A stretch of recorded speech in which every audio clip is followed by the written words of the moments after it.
Alright, what's up, YouTube?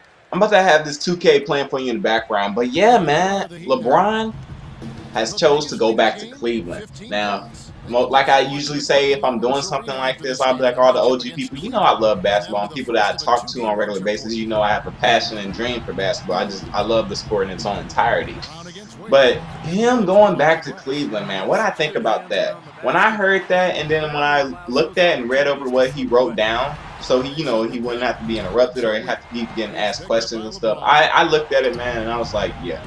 Ever since I was young, I used to be a D-Wade fan, T-Mac, you know, those people. Those are the people I like. Then I saw LeBron more, I think around maybe 2000, yeah, around 2006 and 7. Yeah, I would see him, D-Wade, T-Mac.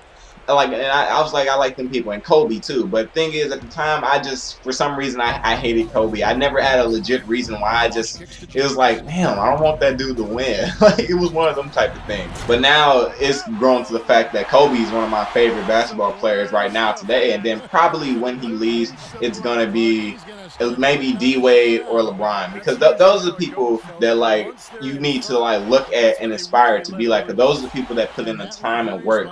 And people who say they hate LeBron, man, they really can't give you. This is something that I was saying in my COD videos, man. They really can't give you a legit 10 reasons as to why they hate him. When he left Cleveland, man, people say that he left because because of the team and stuff. To be honest, I feel that his 08 team, when they went to the finals, and his 09 team, I'll even take the 2010 team of the Cavaliers that went, they won about 63 games, if I'm not mistaken. They was #1 in the Eastern Conference. I'd take that team over what they got today. Kyrie Irving, yeah, he's a star. He ain't a superstar, but he a star. I think D-Wade, at the same age, was way better than Kyrie Irving. I mean, they got completely different play styles, so you can't compare them. But the way Kyrie Irving plays, it's more of just like an offensive show. If you get what I'm saying, like he's a great player, great. So I think they do well. Also, the person that they drafted #1, Andrew Wiggins. I mean, dude's a monster, man. I ain't gonna front. I played against him before. Dude is nice, man. He's 6'8", but the thing is, he don't have an NBA body yet. So then they'll have to go through the growing pains of then having him grow into that, and then also being an NBA caliber player. And then with him having LeBron, helping you along the way. He'll be good, man. It'll be good. And Dion Waiters, I like him. Anthony Bennett, I think Anthony Bennett's ass. I don't like Anthony Bennett. I don't think he can shoot, dribble. I think he was a bust for the Cavaliers. I don't know why they picked him, and I don't know why he was first to go in the draft. People who say that now LeBron's coming back now that they got a team, come on, man. If you was a true fan of Cleveland, Ohio, and the Cavaliers and stuff like that, you know that LeBron left because he wanted to win rings. The thing that people really don't understand is that no one was trying to come to Cleveland at this time. LeBron was losing constantly in the playoffs, man. Then when they made it to the finals in that 08 season, they got swept by the Spurs like 0-4, which no one talks about, especially if they are a LeBron fan. Most times because they don't know, because most people hopped on the bandwagon when he went to the Heat, but they don't know. But nobody was trying to come there. It wasn't really an attractive city. Ain't nothing wrong with the city, don't get me wrong, but it's nothing that gravitates people there. Like, let's say LA. I mean, if you was on his caliber, if you're a celebrity or NBA All-Star, man, LA, I mean, come on, Boston, the greatest NBA franchise in the NBA, and then you got Miami. I mean, South Beach. I mean, come on, who don't want to go to South Beach, man? And then you got various other places out there. I mean, Houston, they're a contender now. You got Golden State, and but that's in California too. And you got the Clippers, they're a contender, but that's in California as well. I mean, it's just. It wasn't one of those attractive cities. Like, no one was trying to come there. So LeBron said, all right then. And then you got to give credit to D-Wade, because if it weren't for D-Wade, he would not have came there. He would not have came there. But he pitched some ideas, and then he also was talking with Bosh. D-Wade gets looked down on a little bit, but that dude was a focal point for bringing them together, man. Him and Chris Bosh, and then they did something great. People fail to forget that. People forget that they went to the finals 4 times in a row. Regardless, even though the Eastern Conference is it's not challenging at all. But the fact that they got to the finals and won twice, meaning if they won twice out of them 4 times, that means twice they beat the best teams in the West. Twice. Now the Oklahoma City Thunder, I don't really think they're good. I just don't think they're good. You can tell me anything you want about that, but I just personally don't think they're good. KD is a monster. He's going to go down as probably one of the best scorers ever in the league. He may even pass up Kareem Abdul-Jabbar for all-time leading scorer. Russell Westbrook, I think he's just a point. I think he's a point guard in a shooting guard's body, man. Like, he plays like a shooting guard, but at the same time, they don't have nobody that can produce that amount of points for them. Because KD, he's good, but not everything can revolve like around him because somebody else needs to pitch in. Serge Ibaka, great, but he can get you by like maybe at least 10 plus points a night. He's mainly defensive. Kendrick Perkins, he's all right, but he's only a defensive asset, so you don't get that point conversion from those players. Thabo Sefolosha, defensive-based player. So it's like when their offense comes down to just them two and then Serge Ibaka being that third man, it's just one of them things, man. But I don't think that they'll ever win a championship, especially as long as LeBron's in the league. He's just not going to win.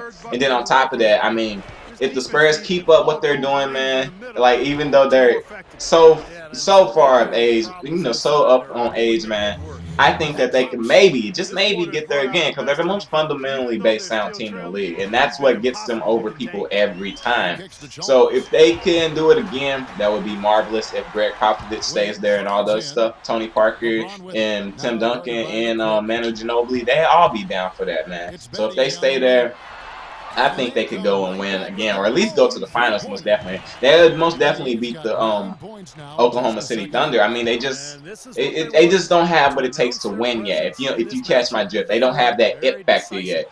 It's just one of them things, like the same way Jordan, he didn't have that it factor until Scottie Pippen came there, and then he also had the incredible defensive, and just overall rebounding assistance of Dennis Rodman, who they got a year later after they won their first championship. It's people try to knock LeBron because he went to a team with, probably the top 10, top 20 players in the league, and at this time, him and D-Wade was about like top 5 players in the league.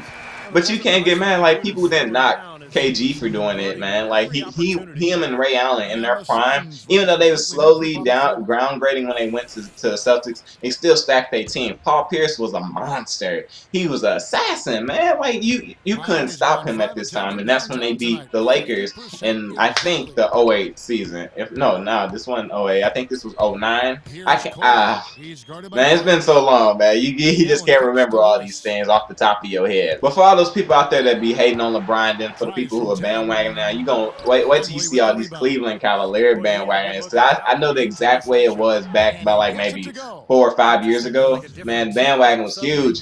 It was huge, man. But you really couldn't like get mad because he's been there his whole life. And then when you saw him go to the Miami Heat, which me, I've been a Heat fan my whole life. If you're an OG person, you would have seen back in one of my late vlogs, my early vlogs, that I had a Miami Heat snapback. I got the Miami Heat shorts, which I wore when I was doing those Google Plus hangouts. Like, I used to be a Heat fan when I saw Shaq and D-Wade, so that's always been my team. Now, I'm down for anybody who has more than one favorite team, because sometimes, man, it just things happen. Like I just like seeing a whole bunch of people, who are good players. Now I just can't limit all that to one team. Like Chicago Bulls, that's one of my favorite teams. I like the Miami Heat.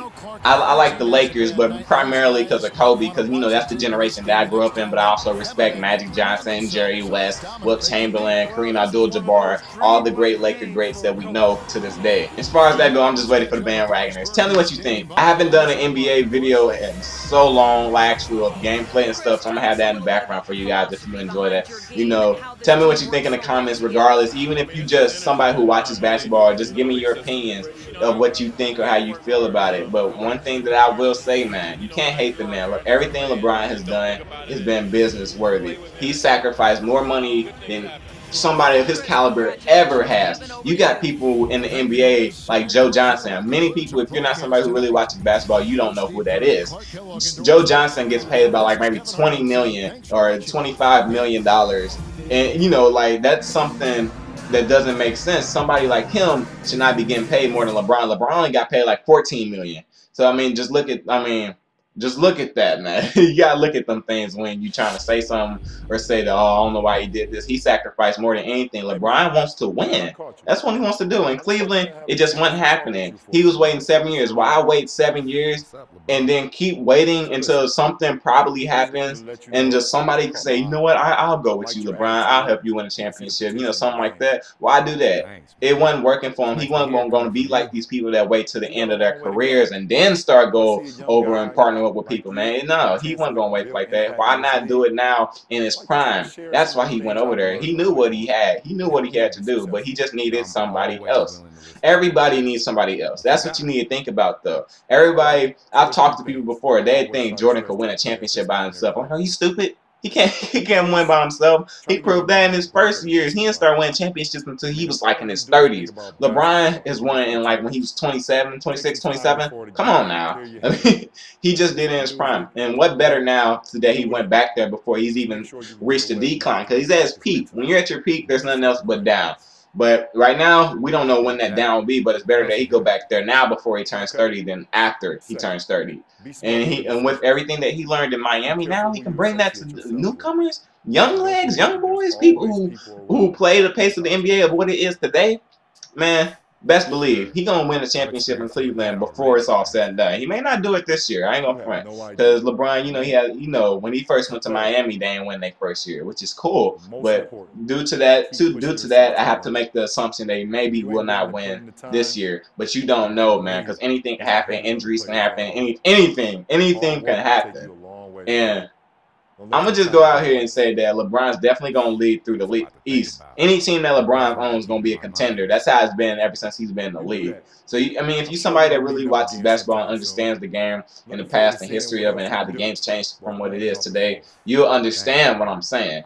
But I'm rambling on long enough, man. I got to edit all this down. So let me know what you think. Leave a like on the video. Comment anything positive or negative that you may feel. Then also share the video with your friends. And until then, I'll see you guys later.